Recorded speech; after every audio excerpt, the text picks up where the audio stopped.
In today's episode, I want to talk about the misconceptions that we have regarding relapse.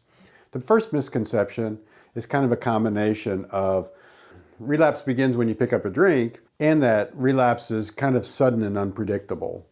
What I've seen in my practice and through my own personal experience has been there's kind of, much like recovery is a process, I find that relapse is also a process.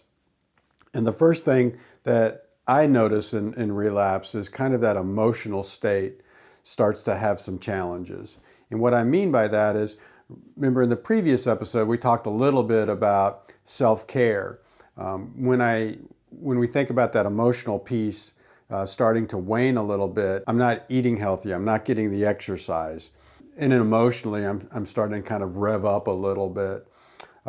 Remember, we practiced that halt, and if I'm not addressing those emotions in that overwhelmed, hungry, angry, lonely, tired, my emotions begin to heighten. And so I want to make sure that I start to address those on a consistent basis. I'm not really thinking about drinking at this stage of my relapse, but emotionally it's starting to kind of wear on me. And that moves us into that second part of a relapse, which is the thinking, the cognitive distorted thoughts that start to creep in. AA, they talk about stinking thinking. For me, it was really about, I just wasn't thinking clearly. This is where that idea of, I miss my drinking friends, or maybe I'm starting to kind of glamorize the use of alcohol. I'm starting to be dishonest. Or the great white whale of it all, which is, yeah, maybe I can have just one. As we've discussed previously, that ship has sailed, and it sailed a long time ago for me, but yet I still kept coming back to this idea that maybe this time will be different, and maybe I can have just one. That's where that stinking thinking comes in, and the idea that I could have just one based on, again, historical evidence that shows no, that's not even in my wheelhouse anymore. Basically, I've already used all my drink tickets, and to think that I could go back and have just one is really just kind of faulty thinking. The third phase is going to be actually the physical phase, and this is when we do actually pick up and start drinking again. Those emotions have started to heighten, and then my thinking follows up with those emotions that reinforce this negative perspective and that drinking is going to be okay, and it's really the only way that I'm going to solve all this emotional turmoil that's going on inside of me. And before you know it, I'm back to drinking again. Like recovery is a process, relapse is a process as well.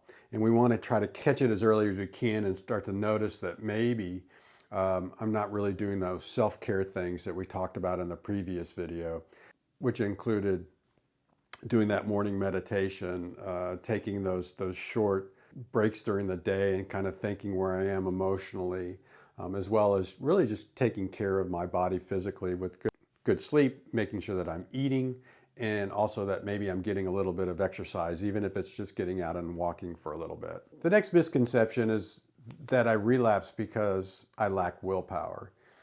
As we've discussed before, willpower plays some minimal role in my ability to not drink in that moment. But if I've got to rely on willpower 24 hours a day, 7 days a week, that's just a whole lot. Really what we're trying to do in our recovery is move on to that more disciplined place where I'm starting to integrate some of these recovery type behaviors so I'm not dependent upon willpower.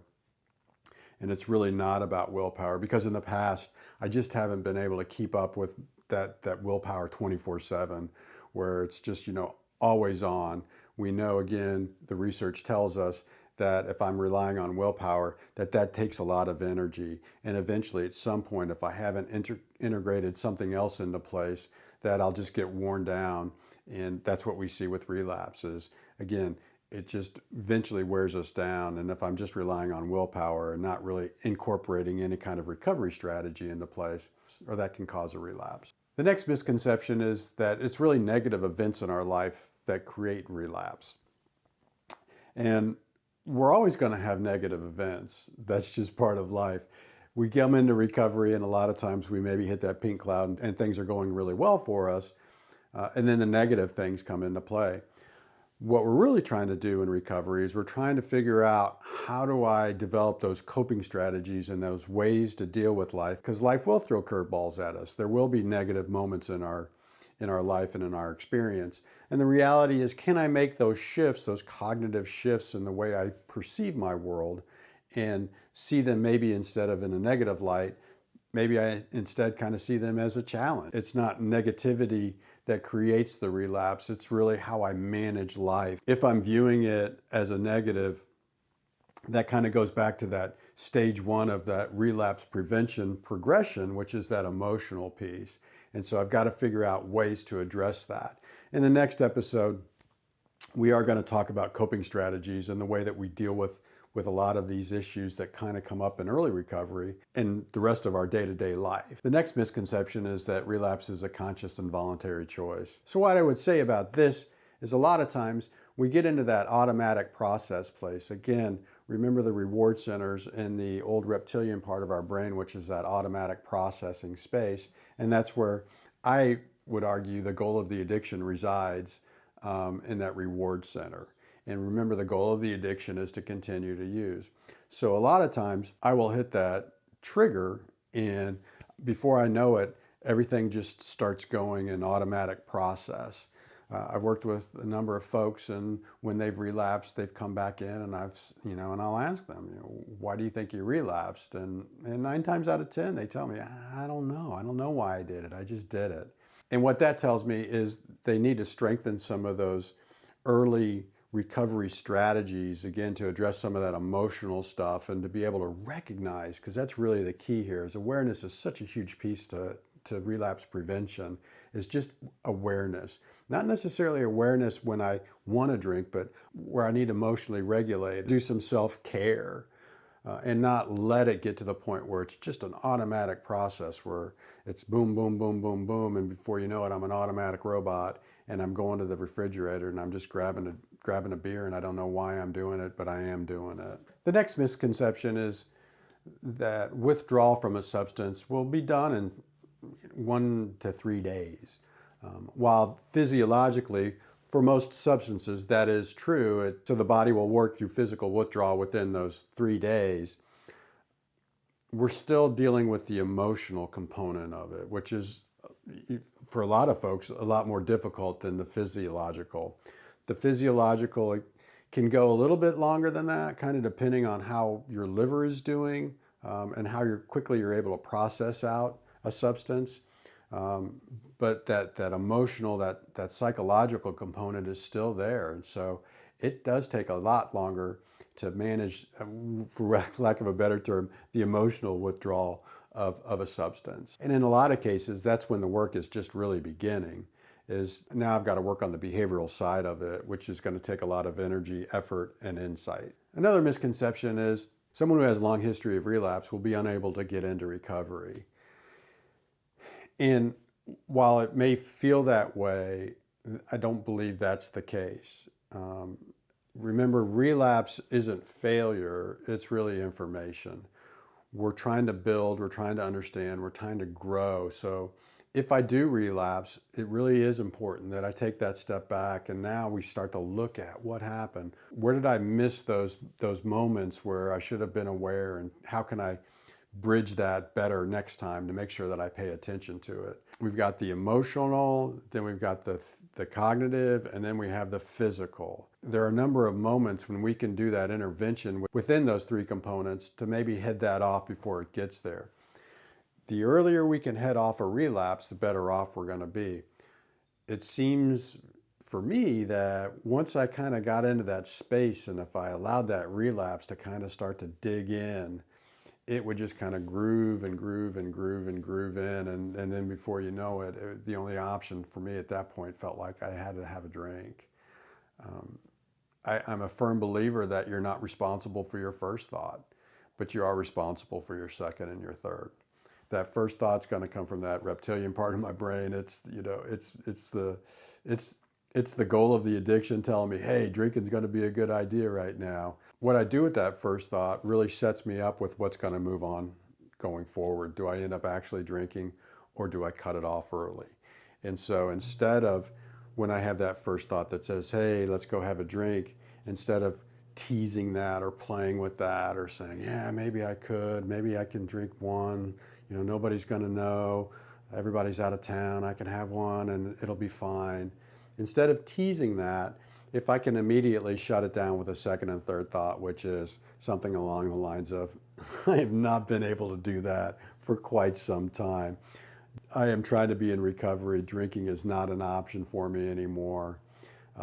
Going through the lists of consequences that have happened for me in the past when I drank, again, those are my second and my third thoughts that are going to move me farther away from a drink. And if I can start to learn how to implement those when that first thought pops in and says, hey, let's go have a drink, instead of teasing it or romanticizing it, I shut it down, and I shut it down hard. The last misconception I want to talk about is that people have to hit rock bottom before they're ready to get into recovery. And I don't agree with that. I think there is moments where rock bottom will jolt people into recovery, but really for me, it's about when I decide to quit drinking, what am I doing now to build my recovery support? What am I doing now to build that platform? Am I starting to learn different behaviors to confront and address when I do have those cravings or those urges to use?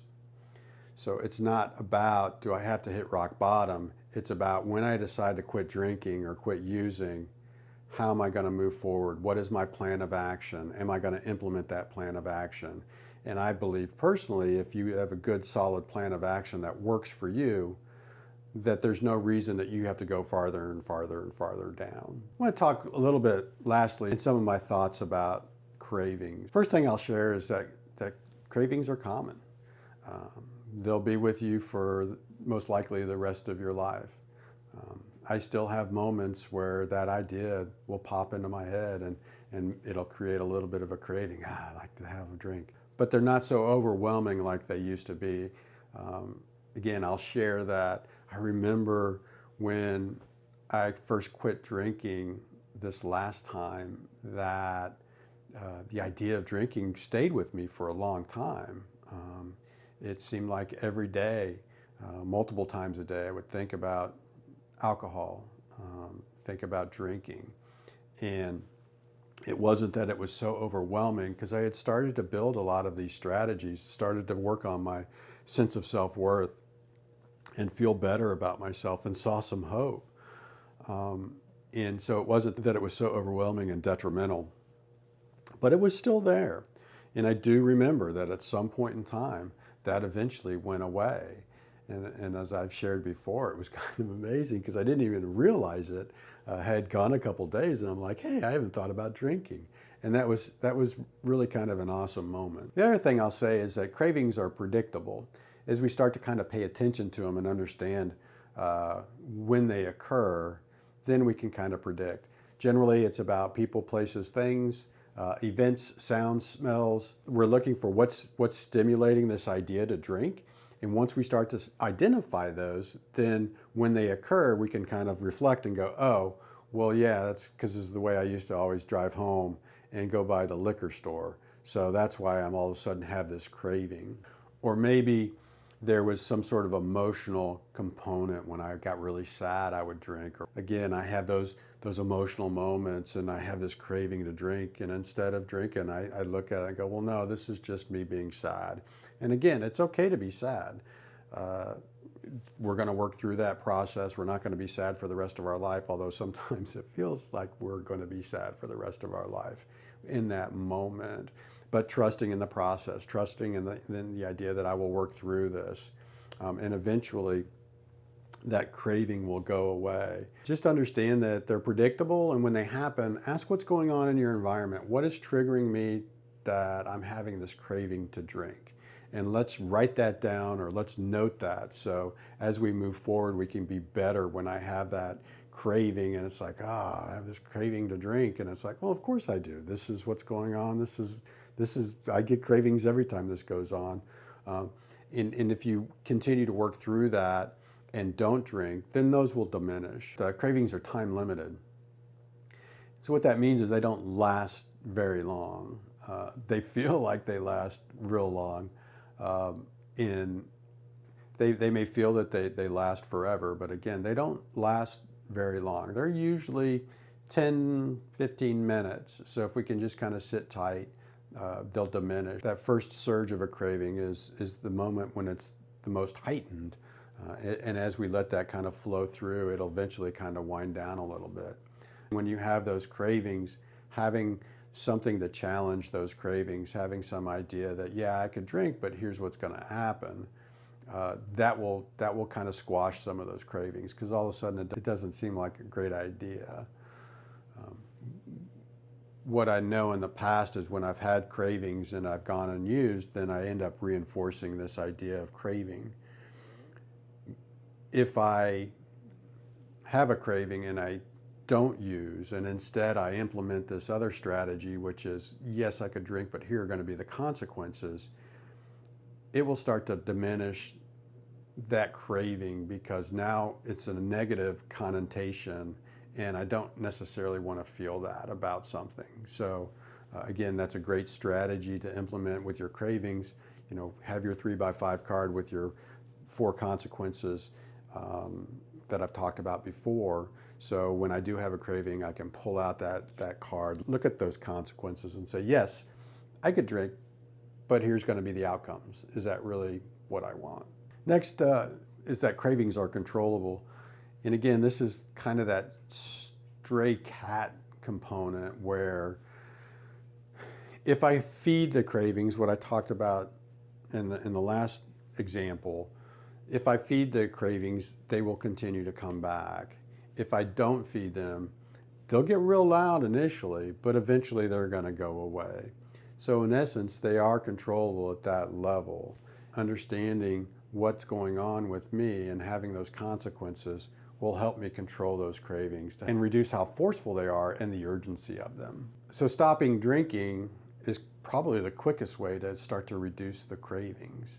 If I'm not reinforcing the craving with use, then by not using it, it'll slowly start to lose its power. And lastly, I'll say that there are medications that can assist with cravings. Naltrexone is one that we use for alcohol and for opioids. And they really have been effective when it comes to reducing the cravings and the urge to use. If you're really in that early recovery space and you feel like you need a little bit of added assistance, there's nothing wrong with giving you a little bit of breathing space by taking some medications that are going to reduce the cravings. Tell you that, you know, cravings kind of go on for a while, and relapse can be a part of recovery. It doesn't have to be. And understand that relapse isn't failure, it's just information. And what I want to try to do is, if I have relapsed, then I want to try to build on that. My experience, I spent 2.5 years in and out of recovery, trying to get some long-term recovery. I couldn't seem to figure out what that looked like. But this last time out, I was able to take all of those experiences from my previous relapses and bundle them up and use them to kind of catapult me into my current 30-some years of recovery. I went into residential, and at that point in time, I really didn't have to jack around trying to figure out whether I was an alcoholic or not. Again, I knew I had those 2.5 years where I couldn't seem to manage it, that I was able to use as part of that process to build my recovery and set that up. So when I got out of treatment, I was ready to go. And again, during treatment, I was really engaged in recovery because of those 2.5 years of struggling so much. In the next video, we'll talk about coping strategies and developing those to help us with both relapse prevention and addressing craving. Well, I hope you found this video helpful. Moving forward, if there's something you'd like to hear or you'd like me to discuss, please feel free to just drop it in the chat and we can add it to my list. If you like the video, go ahead and hit the like down there. If you want to subscribe, please feel free to do so. I would love to have you as part of the community. You all be safe.